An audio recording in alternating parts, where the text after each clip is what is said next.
Part 1. Listening. Ielts practice. Questions 1 to 5. You will hear a telephone conversation about voluntary work. You should answer the questions as you listen because you will not hear the recording a second time. First, you have some time to look at questions 1 to 5.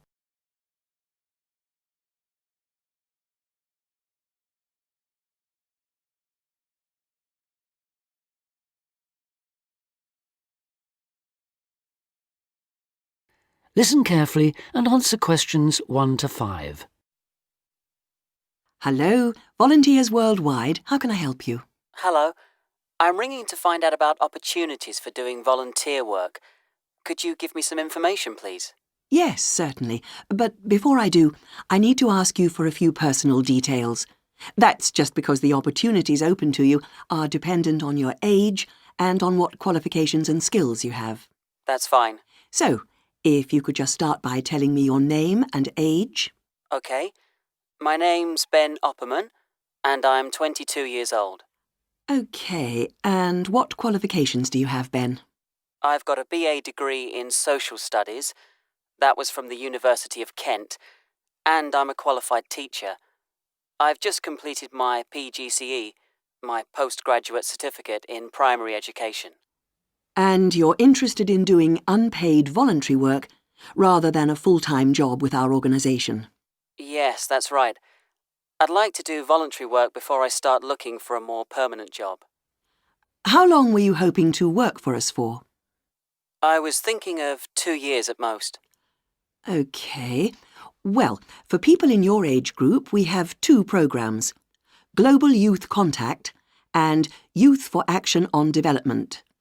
GYC, Global Youth Contact, is a 6-month exchange programme which provides opportunities for young people from different countries to work together in local communities. I see. But that's only a 6-month programme. That's right. But our other programme, Youth for Action on Development, requires people to volunteer for a year at least. On this programme, most of the placements are for 12 or 18 months. That'd be the programme I'd go for. OK.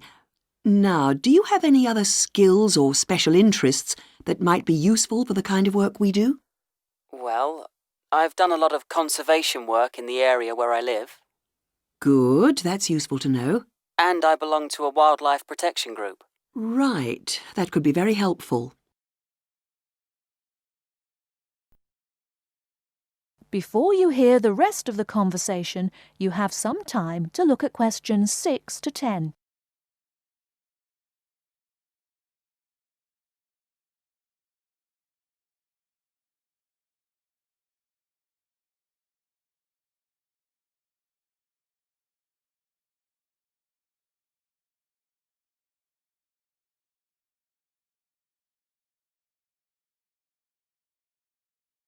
Now listen and answer questions 6 to 10.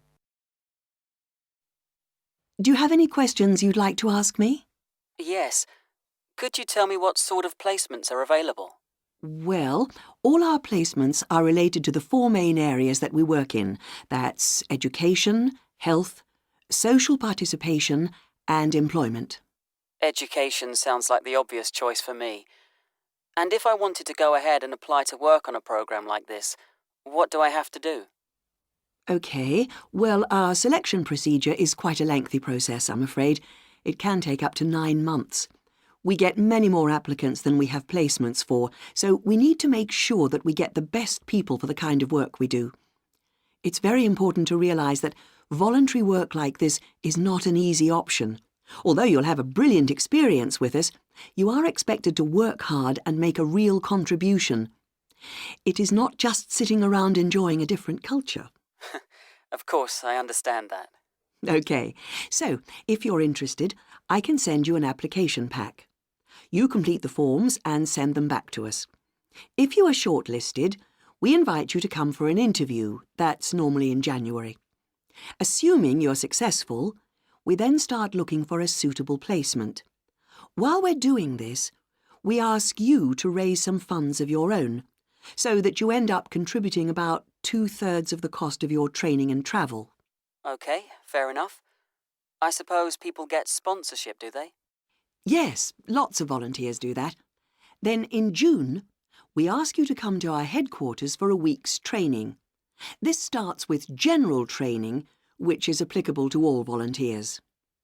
It includes topics like how to fit into new cultures, looking after yourself mentally and physically, and how to go about relating to the kinds of people you'll be working with. And then you'll have sessions related specifically to your placement. We'll tell you about the country and the area you'll be going to, about the problems and difficulties to expect, and about the kind of responsibilities you'll have once you're there. And when does the work start? It depends, but generally speaking, placements start in September and run for up to 18 months. Sounds brilliant. Could you send me an application pack, please? Yes, certainly. If you'd like to give me your address. OK, it's 29 Park Street. That is the end of part 1. You now have half a minute to check your answers.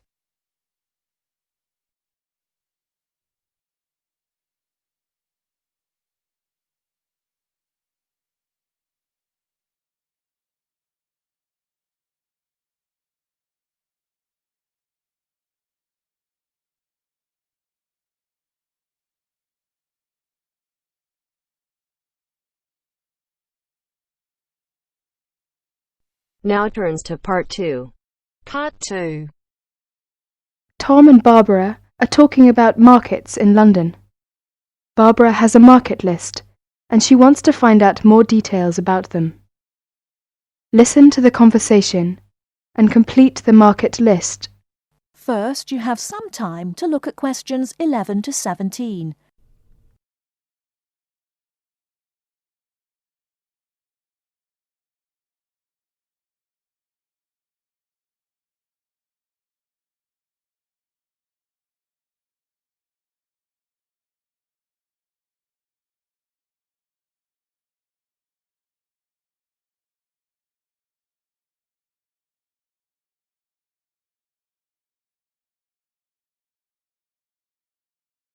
Now, listen carefully and answer questions 11 to 17.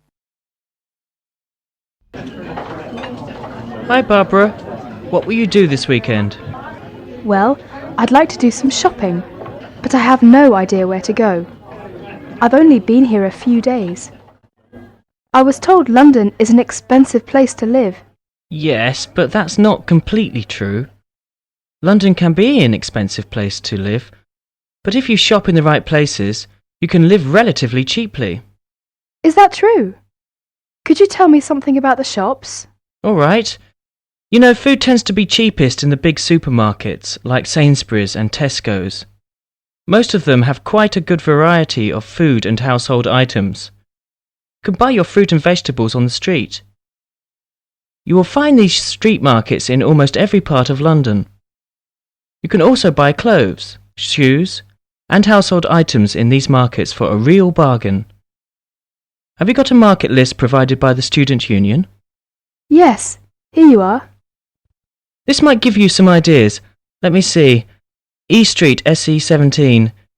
This market sells cheap food, clothes and hardware. It's open from 8 a.m. to 5 p.m. Yes, but how can I get there? You can take the Underground. We call it the Tube. You see, there is a tube station on the list. Let me see. Yes, it's Castle Station. Right. You can get off at the castle. Good. Look at Leather Lane, WC1.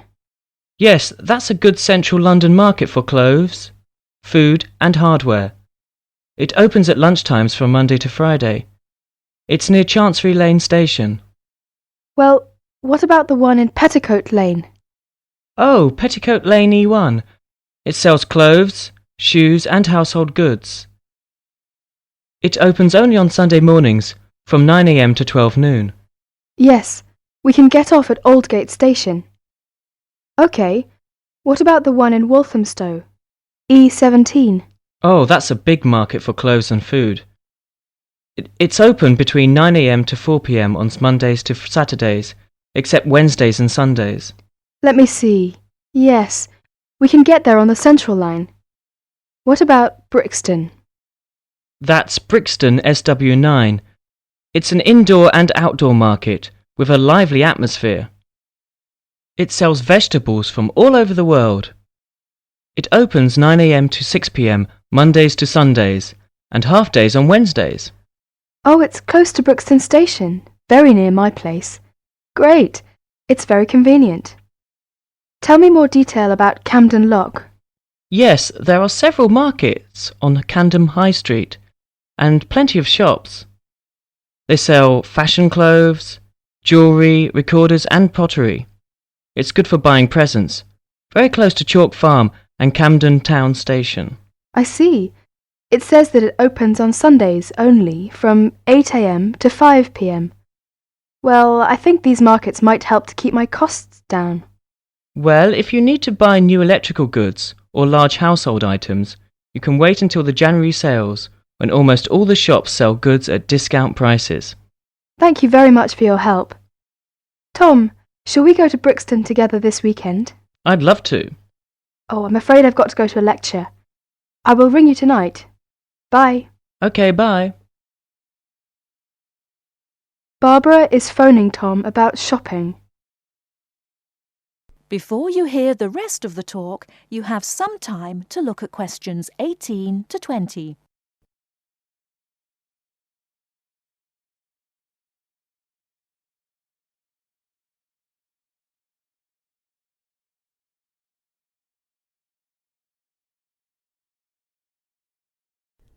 Now listen and answer questions 18 to 20.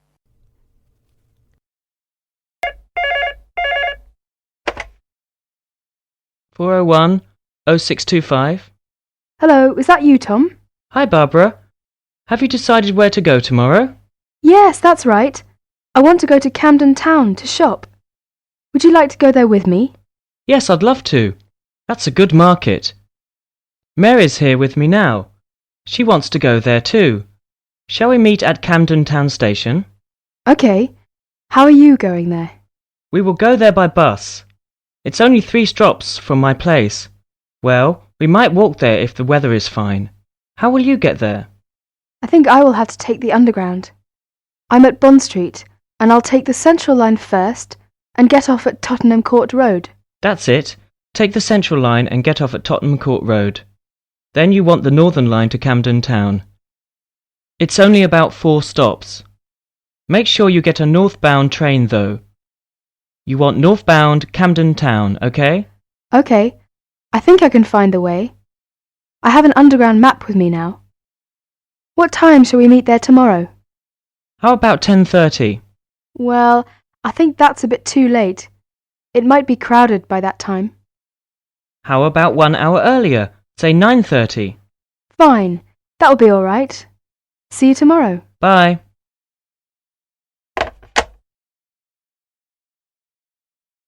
That is the end of part 2. You now have half a minute to check your answers.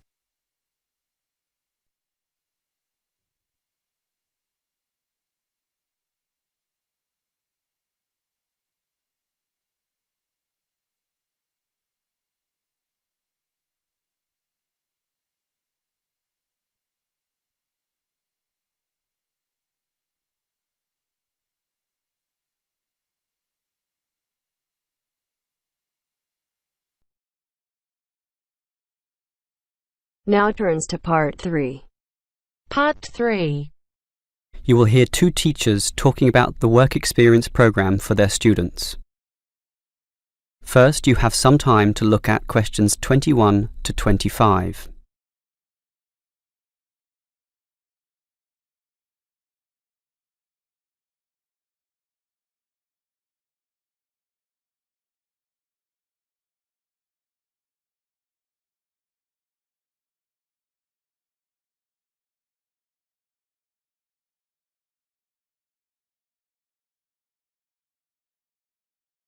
Now listen carefully and answer questions 21 to 25. OK, we've got to arrange this programme. Work experience. I believe quite strongly in this myself. Studies are often just too theoretical and the best learning can be on-site. Sure, in principle, but you've got to find the right companies. For business students, it's so easy with all the commercial enterprises around here, but for our lot of engineering students, it's not so easy at all. Last year's education students were easy too. We just put them all into schools. Well, there are a few companies that will accept our students. Building sites are the main avenue to explore, but the trouble is that not many of these places want inexperienced learners around. Why not? Last year when I did this, I think these companies were worried about accidents. Now it's more a time issue. They just don't want to train people. But these people work for free. But training takes time, and in the economic recession, few companies want their personnel diverted for such purposes.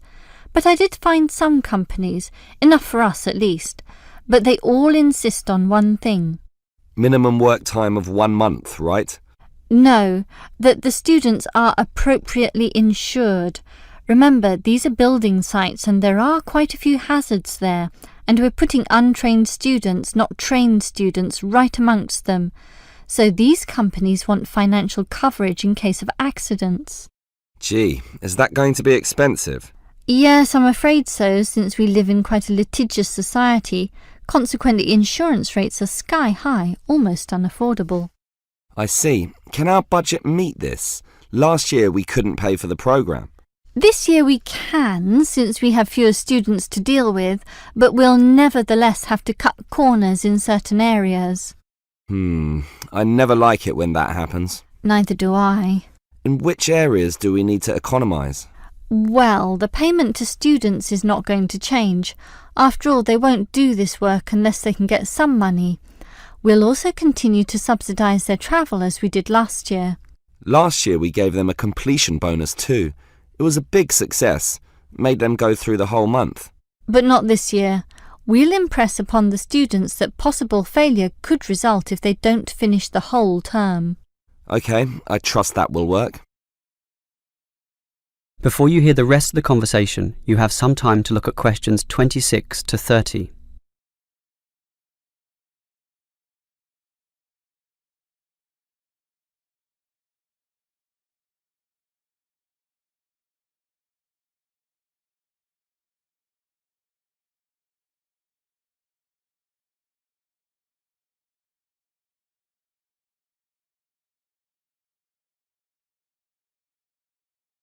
Now listen and answer questions 26 to 30.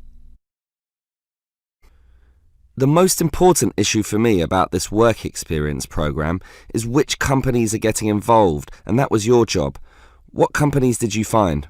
Right, 4 companies are prepared to help out. Hepplewhite Distilleries, AJ & Sons Engineering, Johnson Demolition, and Sansoni Security. How many students can they take? Hepplewhite can take 6. 6? Sorry, 5. It's limited at the moment by the winter, since beer drinking is lower around this time. As for AJ & Sons, that would be 7. Last year it was 17. Not this year, I'm afraid. The other 2 places are 6 and 6, which makes up everyone, 24 of them. Right. What about starting dates? That's the problem. They cannot all start and finish on the same date, which makes this a little hard to dovetail with the academic semester. Hepplewhite can accept its cohort around August 15th. AJ are a little later, starting 5 days later, in fact. The 20th? Actually, the 21st is what they said. And the other 2?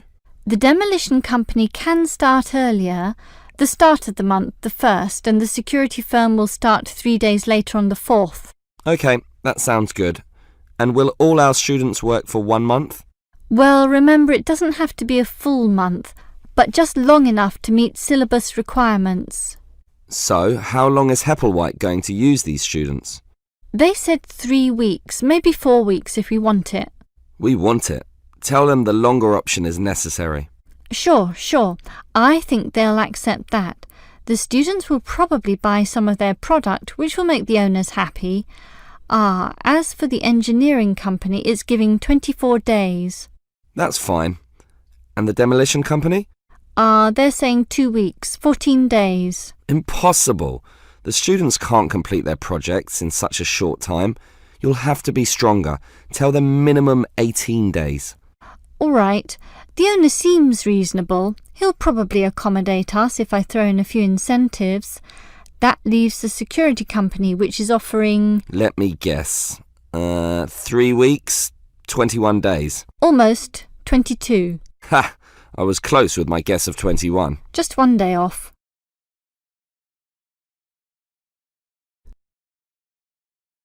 That is the end of part 3. You now have half a minute to check your answers.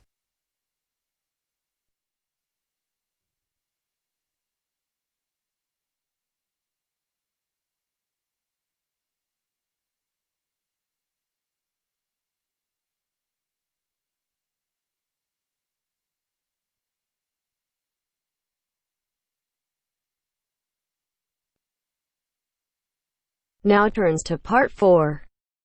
Part 4. You will hear part of a lecture about philosophy. First, you have some time to look at questions 31 to 40.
Now listen carefully and answer questions 31 to 40. Most of you, I hope, will be familiar with the name Socrates. The ancient Greek philosopher is perhaps one of the most admired people in history. Socrates led a very noble life. He was, I suppose you could say, an optimist who believed in the good of mankind. According to Socrates, human nature leads people to act correctly and in agreement with knowledge. Socrates believed that evil and wrong actions arise out of ignorance and is famously quoted as saying, "No man knowingly does evil." True to his personal beliefs, Socrates devoted his own life to seeking goodness and truth. Born in Athens, where he lived all his life, Socrates always dressed simply and was known for moderation in both eating and drinking. He brought his teachings to the masses, speaking regularly in public places such as the busy streets of Athens, especially in the area around its great marketplace. He had little regard for public opinion, and always conducted himself in accordance with his own set of rules. Socrates built up a reasonably large following of Athenians looking to learn from his seemingly endless wisdom. But he also had a good many enemies who mistrusted him on account of his unorthodox views on subjects such as religion. Socrates' enemies were what you would call the wrong type of enemy, being powerful and influential Athenians. Their efforts to have him ruined saw him brought to trial on charges of corrupting the young and disrespecting religious traditions. In the trial, Socrates defended himself, claiming that he had done nothing more sinister than enlighten people with a clearer knowledge of the truth, which is essential for the correct conduct of life.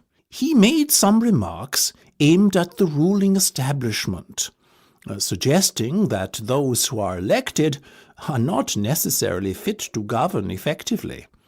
Socrates himself had long ago become disenchanted with the materialistic ways of the upper class. Unfortunately, his views were seen as an attack on democracy and the electoral process, so the jury found Socrates guilty as charged and sentenced him to death. It is thought that many members of the jury resented his unbending pride, and that this may explain the harshness of the punishment handed down to him. Despite being given several opportunities to escape prison, Socrates resisted, and carried out his sentence calmly by drinking a cup of hemlock poison. During his life, Socrates introduced the idea that there are a set of universal standards by which people should be judged. His method, known as the Socratic method, involved discussion between two or more people around some key term.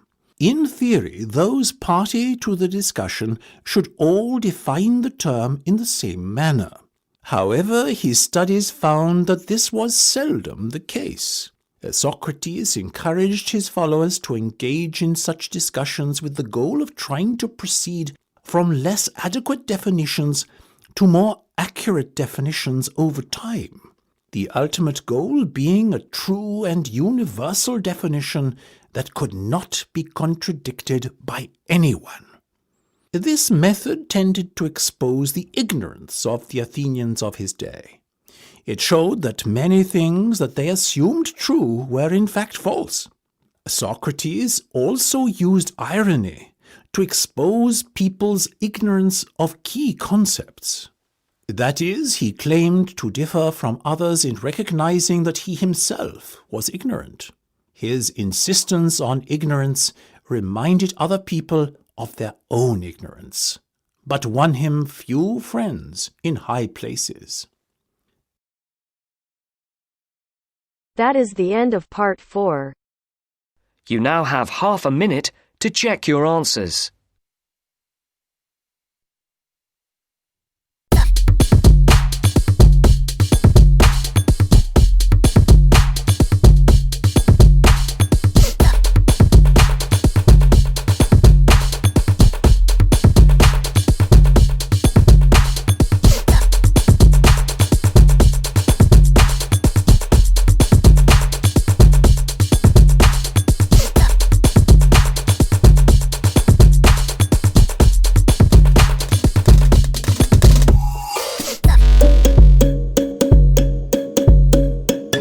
Writing task 2. So without wasting any time, let's start the question. So our question for today is, some people say that professional nurses are good to look after the old people, whereas others say that families can look after them in a better way. Discuss both the views and give your opinion. So the question is saying that some of the people hold the view that professional nurses are better in taking care of the older people, whereas others says that families can take care of them in a better way. So we have to discuss both the views and we have to give our opinion. Let's have a look how we can answer this question. Now, looking after for health of elder one is a contentious issue. Contentious means it's a debatable or moot issue, and the world stand polarized that who should take care of them. Means world stand polarized means they are world standing in the polarization means they are having opposite views, that some are saying this and some are saying this. In a better way, who should take care of them in a better way, professional nurses or the family members? However, without reaching to the conclusion, we must discuss both the views. Means without reaching directly to the conclusion, we must discuss first both the views and then we can come to a conclusion. While I believe the importance of one cannot be neglected over the other, means I believe that both are needed, so we cannot neglect the importance of one person over the other. The proponents of professional nurses, proponents means those who are in favor of the having nurses for taking care of the older ones, So the proponents of the professional nurses advocates that these can take care of old ones more wisely, means they can take care of the older ones in a more wiser manner as compared to the family members. Firstly, they provide them suitable ambience, means environment, which they need. Moreover, they have adequate knowledge and hence can prove to be benison, or it's a boon for them in case of any emergency. That means in the emergency they know that how to tackle the patient or how to tackle the person, so because they are having that adequate knowledge. Secondly, they can provide them their medicine on time. So what they can do, they can provide them their medicines as well, because they are professionals and they know about the medicines, and after knowing the condition, even they can add on any medicine, or they can skip any medicine, because they are having that adequate knowledge. Okay.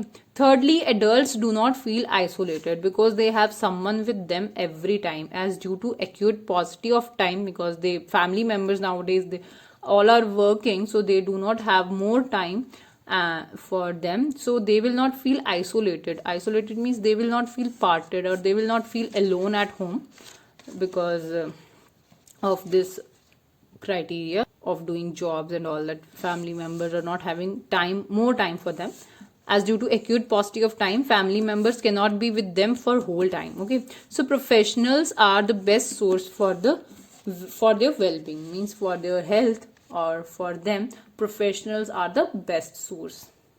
On the flip side, means on the other side, opponents, means those are not in favor of keeping professional nurses, opine that families must take care of their older one, as they are more comfortable with them as compared to third person, means as compared to, definitely as compared to any other person, family member is always comfortable with his or her own family, as they share their family ethics with them, means they share their family ethics, or the bond with their family members. In allied to this, family members have reverence for them, so they can take care of them with their breath and beings, means they will put their heart and soul in taking care of their family member or the older ones, because they have reverence, they have respect and love for them. Apart from it, professionals have interest in money only, as they do these jobs for sake of money. Okay, because we will do because we have love for our older ones, and they will do for the sake of money only. Hence, family is family and blood is thicker than water. Therefore, family members must look after their older ones. So what we are saying, that family is definitely, a family member can take care of a person in a better way than professional nurses, and family members must look after their older ones. Now, to reiterate, means to conclude, it can be inferred that family members can take care of their loved ones in a better way, but the need of professionals cannot be sidelined. Okay, we cannot sideline the need of professionals, as they can prove to be boon in saving their lives, because they can act in a smarter way in case of emergencies, and they can help in saving the life of our older ones. So we cannot neglect the importance and need of the professionals as well. So this was for today. If you like the video, do hit the like button and subscribe to our channel. I'll meet you in the next video. Till then, bye bye and take care. Look on some vocabulary words. Contentious means it's a debatable or a moot issue, and the words stand polarized means they are standing on two poles, and one is saying this and another is saying that. Okay, so next word is proponents. We use the proponents who are in favor of the given statement, and opponents who are not in favor of, who contradicts the given statement. Okay. The next word is ambience, that means environment. Adequate means they have enough knowledge of that, and benison means boon. Isolated means they will not feel it, the meaning of the word is separated. And paucity means less, little. Okay, they have little amount of time nowadays. Reverence means respect for their elder ones, and it is also a proverb that blood is thicker than water. Okay, the meaning is obvious, quite obvious. You can conclude that blood is thicker than water. So this was for today. If you like the video, do hit the like button and subscribe to our channel. I'll meet you in the next video. Till then, bye bye and take care.